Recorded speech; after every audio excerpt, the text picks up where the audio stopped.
Hola, muy buenas a todos, bienvenidos al canal del Club de los Viernes. Soy Roberto Granda, periodista y presidente del club. Y hoy he querido traer aquí, para ser entrevistada, a una autora que se sale bastante de lo común.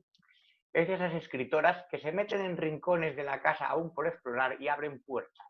Y detrás, cuando cruzas ese umbral, hay un interrogante.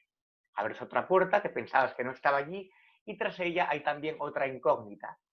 Y se ha puesto a la tarea de responderlas a todas, o al menos ser lo suficientemente clarividente para que nosotros, por nuestra cuenta, podamos encontrar esa respuesta y llegar a determinadas conclusiones, aunque no sean las esperadas.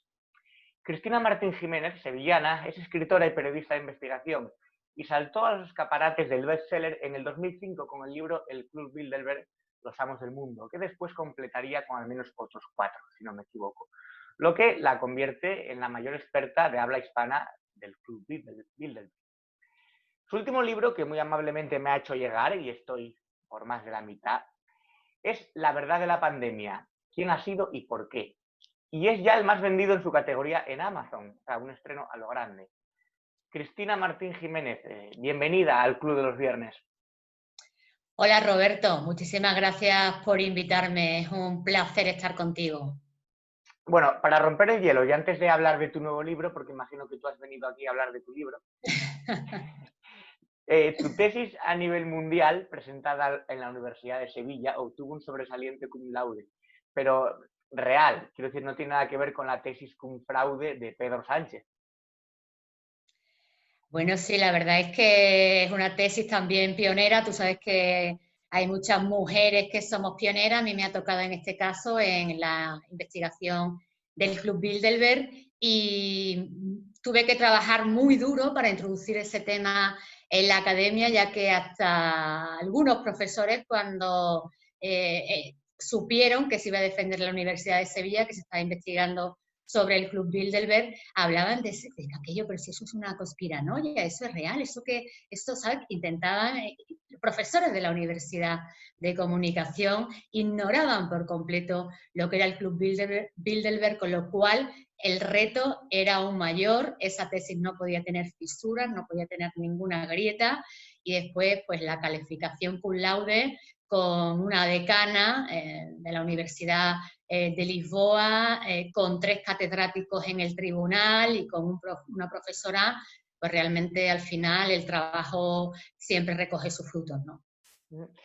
El primer capítulo del libro, además que tiene títulos bastante llamativos, el primer capítulo se titula Todo está bajo control. ¿Por qué es tan importante, sin hacer spoilers, The Economist, el periódico The Economist, y esa portada en concreto con esa frase? Bueno, porque primero es un medio de comunicación de la élite. O sea, los lectores de The Economist es la élite financiera, la élite política, como la define el propio Karl Marx. Con lo cual, es una información que no llega al común de los mortales.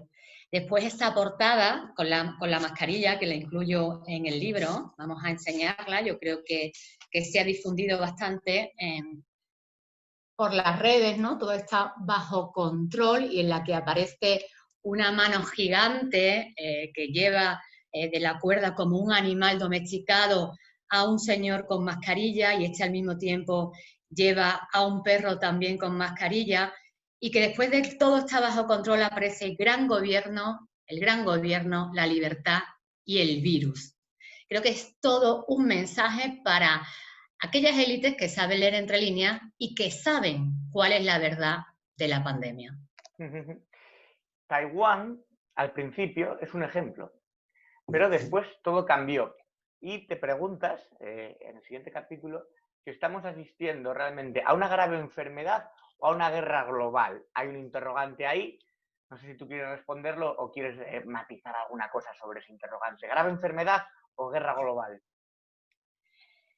Yo ya hace 10 años en uno de mis libros, Los amos del mundo están al acecho, que casualmente desaparece de las librerías cuando el editor, un editor pequeño, recibe una llamada de un abogado bastante amenazante, pues ya hablaba de la táctica de la pandemia como arma de guerra y como arma de control social, unido a otras estrategias, a otras tácticas puestas en circulación por estas élites de carácter globalista, como es el cambio climático provocado por el hombre, y también hablaba de ese líder artificial, ese títere de las élites como el señor Obama, con lo cual, haberlo dicho, haberlo analizado hace 10 años y de repente encontrarte de nuevo con la declaración del director de la Organización Mundial de la Salud de que asistimos a una pandemia global, pues para mí, que llevo 16 años investigando y exponiendo cómo es la nueva guerra de dominación global y cómo nos afecta a cada uno de los ciudadanos, pues no me resultó ninguna sorpresa. No obstante, Roberto, una cosa es escribirlo y otra cosa es asomarte a la ventana y ver a todo el mundo con las mascarillas puestas, ver a muchas personas con el terror en las caras, y realmente es un impacto, ¿no? Es un impacto psicológico bastante grande. Una parte destacada de tu libro, además, está centrada en Bill Gates.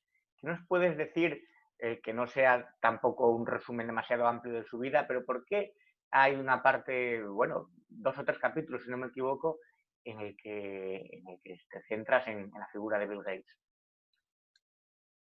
Pues yo que he estado tantos años escribiendo sobre el Club Bilderberg, ya avisé hace unos años que parecía que sus planes ya no salían a la perfección, ¿no? Ya en el caso de Trump, con un outsider que no pertenece al establishment, habían perdido un centro de poder tan grande como es la presidencia de la todopoderosa Estados Unidos.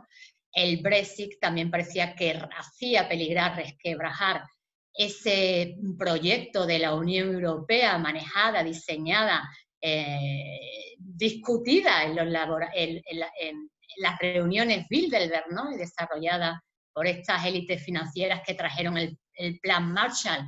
Con lo cual, hay un punto de inflexión que es la muerte del rey de reyes del Club Bilderberg, del señor Rockefeller, el primer multimillonario de la historia. Y al crearse ese vacío de poder, hay una lucha entre los mismos camaradas, entre los mismos miembros de la élite, por hacerse con el trono del rey de reyes. Entre ellos, pues están peleando y disputándose al mismo tiempo que colaborando. Y esta forma compleja en la que se relacionan las élites es bastante interesante. Pues compiten por ese trono el señor Soros, compite el señor Bill Gates, compiten las élites financieras del Partido Comunista Chino y compiten otros nombres que aparecen por el libro al mismo tiempo que colaboran. Bill Gates se ha convertido y está creando un nuevo Club Bilderberg, es el club de los hombres buenos, el club de los filántropos. O sea, filántropos que de alguna manera quieren demostrar su buen corazón, su generosidad, haciendo donaciones, invirtiendo en causas nobles, pero nada que ver con sus verdaderas intenciones. Bueno, ya dijo el gran Chesterton, cuidado con los filántropos, ¿no? Yo digo que cuando un filántropo te declara su amor, ten precaución, ponte en alerta. Tenemos al señor Bill Gates en una conferencia en el año, creo que esta es la del año 2015, que se titula la conferencia Innovando a Cero. Yo creo que han circulado mucho las conferencias de Bill Gates durante estos meses de encierro, pero hay que analizarlas a fondo. ¿Cuál es la innovación a cero del señor Bill Gates? ¿En qué consiste? ¿Tú te has parado? ¿Tú lo has analizado? Existe algo además que tú llamas laboratorios de manipulación social y también lo incluyes dentro de lo que es la batalla cultural. Claro, porque ellos están construyendo una utopía, ¿no? Estas élites financieras están construyendo una utopía. No coinciden todos en el mismo modelo de nueva sociedad, pero sí coinciden en que ellos tienen que seguir manteniendo el poder. Para que ellos mantengan el poder, se perpetúen en el poder, tienen que crear tácticas de desestabilización social, tácticas que coarten el desarrollo de la inteligencia de los que consideran a nosotros, estoy hablando de nosotros obviamente, animales salvajes que hay que domesticar. Y por ello diseñan en sus laboratorios sociales distintas técnicas de manipulación. Una de ellas, obviamente, es destruir los valores que hacen fuerte al ser humano. En este sentido, estamos viendo cómo hay una guerra contra la historia en la que están desarrollando un gran papel este supuesto movimiento Black Lives Matter, aparentemente liberador y aparentemente que defiende los derechos de las personas. Disculpa el móvil. Y que lo que están haciendo es aplicar la damnatio memoriae. Están eliminando, es un movimiento iconoclasta, está eliminando todas las estatuas de aquellos héroes del pasado que inspiraron, que lucharon por los derechos, que hicieron avanzar a la sociedad, que crearon cultura, que crearon civilización. Todo eso hay que eliminarlo. La historia hay que inventarla, hay que sustituirla por la memoria histórica. La historia es lo que dice el poder que ha sido, ¿no? El vencedor siempre quiere imponer su visión cultural del mundo. Y la historia de Europa, les guste o no les guste, es el cristianismo. Esa es la historia de Europa. ¿Y qué defiende el cristianismo? La moral. Defiende la diferencia entre el bien y el mal. Esto se está sustituyendo por una ética utilitarista. El bien valen todos los medios para conseguir el objetivo que nosotros nos hemos propuesto. El cristianismo no existe, es un mito, y por eso arden catedrales como la de Notre Dame en este proceso revolucionario que las élites han iniciado.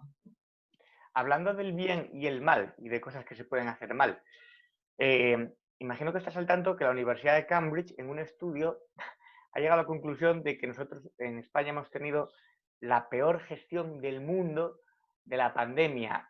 ¿Qué podemos esperar de este estudio de la Universidad de Cambridge? ¿Y por qué en España ha sido especialmente calamitosa o desastrosa esta gestión de la pandemia por parte del gobierno socialcomunista de aquí? Bueno, pues en el libro se explica por qué ahora de repente Cambridge aparece, o otros medios, en otros medios de comunicación ya también hemos leído que hablan de la mala gestión, de la ineptitud del gobierno. Y esto está vinculado con otra noticia que se ha publicado esta semana, en la que el señor Simón aparece declarando que él no ha tomado las decisiones, que las decisiones le habían sido dictadas por un comité de expertos.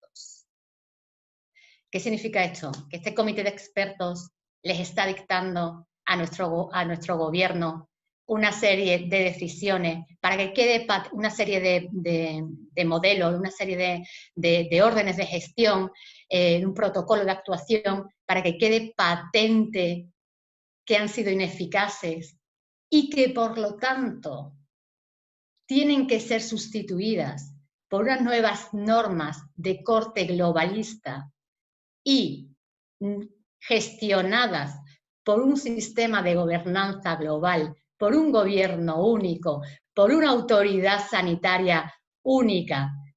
¿Es esa la estrategia?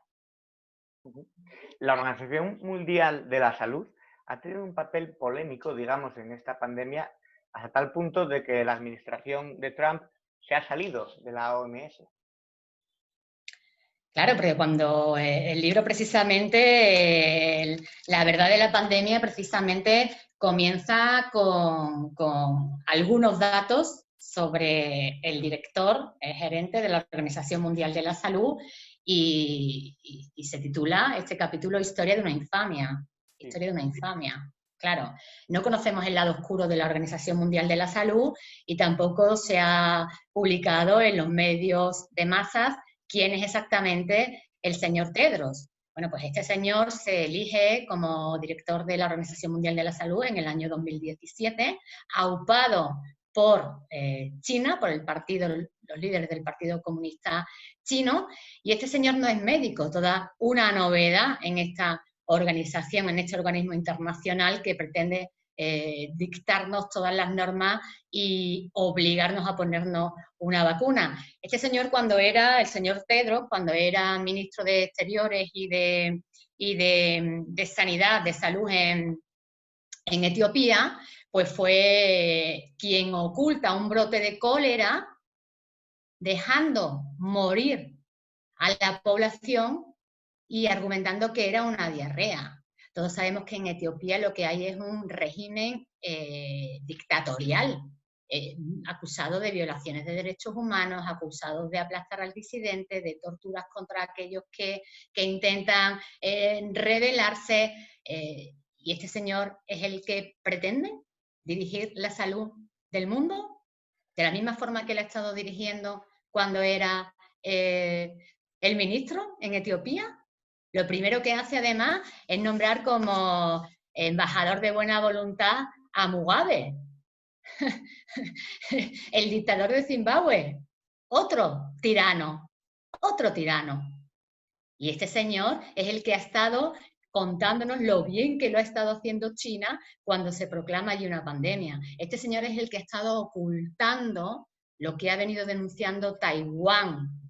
Este señor es el responsable, y todos los de la red que están con él, todos los que, incluso nuestros políticos que han hecho caso de este señor, que no lo han obedecido, el presidente Sánchez, son todos cómplices y responsables de las muertes y del sufrimiento que están ocurriendo no solamente en España, sino en otros países del mundo, a los que están siendo presionados, ¿no?, por este abuso de poder.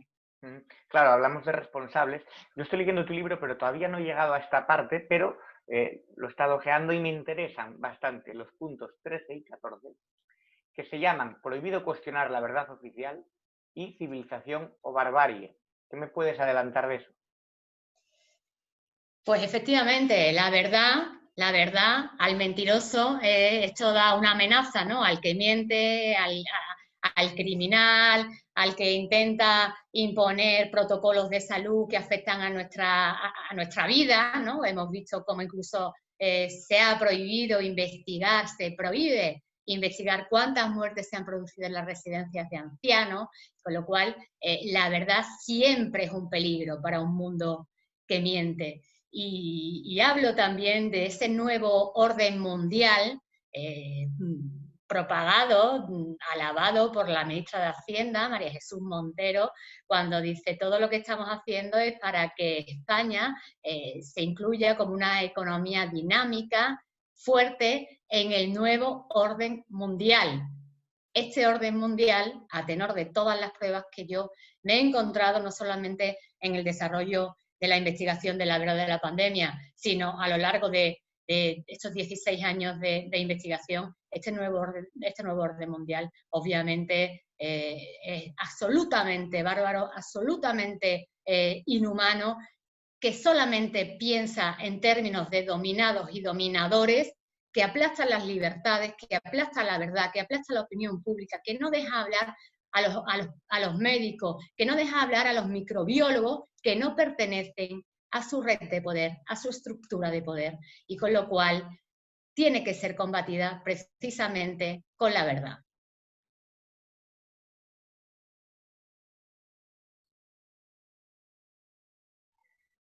Hemos visto también, Cristina, que en determinados gobiernos se ha intentado hacer de menos al virus y han habido distintas versiones. Es decir, no tiene nada que ver cómo ha encarado la pandemia Portugal, Grecia, Inglaterra, Brasil, España o Estados Unidos. Ahí no hubo consenso. No hay consenso y te das cuenta de que se están formando dos bloques a nivel geopolítico, a nivel de geopoder, dos bloques completamente enfrentados. Uno es aquellos que defienden la agenda globalista, nuestros amigos de Bilderberg, alineados con las élites chinas, y los que no defienden o no están de acuerdo en que las soberanías de sus países sean dictadas desde órganos superiores y por lo tanto han puesto en cuestionamiento los protocolos de actuación, han iniciado investigaciones acerca de dónde y cómo surgió el virus chino, como lo llama Trump, y precisamente por ello han sido atacados más ferozmente en sus medios de comunicación globales, ¿no? En estos grandes conglomerados que pretenden imponernos una única versión de los hechos y una única verdad. Por otra parte está Portugal. Portugal está completamente sometido a las agendas globalistas, completamente sometido. Yo publiqué uno de mis libros en Portugal, Los amos del mundo están al acecho, hice una investigación y me di cuenta que toda la clase política está dentro del sistema y de la agenda globalista. Allí no hay oposición alguna, ¿no? No hay ningún... Con lo cual, todas las operaciones de información que nos vienen desde Portugal, es que es un país maravilloso, pero si vas allí, indagas un poco, preguntas a la población, están absolutamente descontentas con las políticas que su gobierno está desarrollando. Hablábamos antes de pagar, de consecuencias. Muchas personas en España, es evidente que a veces cosas de conglomeraciones internacionales, Club Bilderberg, les suena un poco lejano o lo ven como que no tiene que ver con ellos y les interesa saber qué va a pasar. Es decir, hablamos antes de las residencias. Si Pablo Iglesias va a tener alguna responsabilidad, si Fernando Simón va a tener alguna responsabilidad desde el punto de vista incluso penal, si Pedro Sánchez va a conseguir salir de esto totalmente impune e indemne, a nivel local, por así decirlo, ¿no? A nivel español, estos tres sujetos en concreto, Pedro Sánchez, Fernando Simón, Pablo Iglesias, podríamos añadir también al ministro Illa. ¿Qué se espera de ellos? ¿Qué puede ocurrir? ¿Qué es lo que tú opinas? Bueno, yo creo que la justicia, ¿no? Porque esto ya nos lo estamos llevando al ámbito de la justicia, ¿no? Y de que hay unas responsabilidades que obviamente por la ley deben ser investigadas y deben recibir algún tipo de amonestación o de castigo.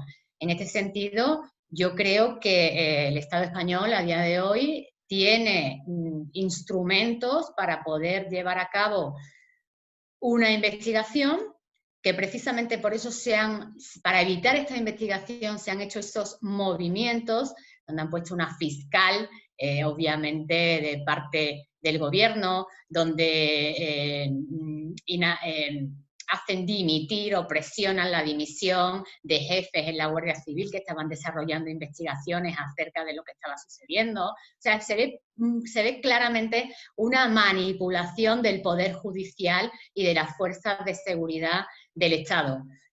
Yo, como periodista, tengo que hacer mi trabajo. Como doctora en ciencias de la comunicación, como académica, tengo que hacer mi trabajo. Y aquellos abogados, aquellas personas que hayan sido, cuyos familiares hayan muerto en extrañas circunstancias sin que se le haya explicado por qué una persona anciana entra en un hospital o entra en una residencia con un catarro y de repente pues se la devuelven en un ataúd. Yo creo que tenemos suficientes instrumentos para exigir y para realizar una investigación, y lo que se necesita en este momento pues es que cada profesional de su campo hable, investigue y desarrolle su trabajo. Cristina Martín Jiménez, enhorabuena por el éxito de este libro, que ya va por la segunda edición. Mucha suerte de cara al futuro, que sigas cosechando éxitos editoriales y de ventas. Te agradezco que hayas concedido esta entrevista a mí y para el Club de los Viernes. Pues mira, Roberto, muchas gracias. Te voy a decir algo. Esta portada llena de mascarillas esconde algunas caras con miedo, pero hay otras caras, hay otros rostros, sobre todo de mujeres, de una abuela, de esta abuela que me encanta, que tienen la cara de la lucha, de la rebeldía, de que no nos vamos a conformar con que hayan atacado a nuestras familias, sino que vamos a seguir luchando porque la luz y la justicia salgan, brillen y nos defiendan. Al final, la lucha de las personas anónimas y del coraje y de la fuerza y de la perseverancia, yo creo que hacen mucho, sobre todo una sociedad abotargada, aborregada y que a veces simplemente acepta lo que le viene. Por eso yo creo que es tan importante libros como el tuyo y lo que has dicho, ¿no? Esa abuela, ese ciudadano que no se va, que no se quiere, por decirlo de alguna manera, que no se va a resignar, ¿verdad?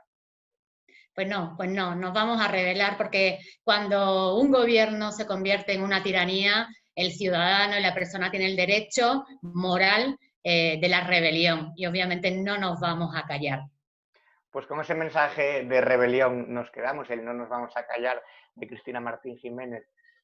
Un saludo de verdad y muchas gracias. Muchas gracias, Roberto. Un abrazo.